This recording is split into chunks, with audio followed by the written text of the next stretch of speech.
हे केंद्र सरकार खूप नालायक आहे. कारण या देशाचा सर्वोच्च पदावर असलेला व्यक्ती अनपढ आहे आणि त्यांना काय वाटते या केंद्र सरकारतल्या अनपढ असलेल्या जो नाटक करणारा महानायक आहे त्यांना या देशातील तरुण पुन्हा अनपढ राहिले पाहिजे म्हणून नीट परीक्षा फोडण्यात आली.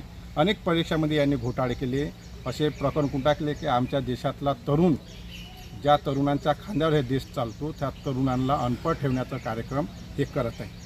आणि जंतर मंतरमध्ये जे गेल्या 19 दिवसापासून ह्या देशाचं शान एक वैज्ञानिक डॉक्टर सोनम वांगचुक हे उपोषण करत आहे.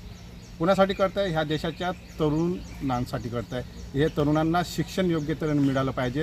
हे कोणचे पेपर फुटली नाही पाहिजे. आणि जो केंद्राचा शिक्षण मंत्री आहे नालायक अनपढ व्यक्ती धर्मेंद्र प्रधान याचं राजीनाम्यासाठी ते इथं सतत 19 दिवस झाले उपोषण करत आहे. मी ह्या माध्यमातून माझ्या तरुणांना सांगतो की जंतर मंतरमध्ये जाण्याची वेळ आली आहे. आपल्याला नेपाळसारखी परिस्थिती रस्त्यावर आणायची आहे. कारण आता अभी नाही तो कभी नाही. आपल्या शिक्षणासाठी आपल्या भविष्यासाठी एक व्यक्ती जीवाची बाजी लावून आहे त्या व्यक्तीला साथ देण्याची वेळ आलेली आहे.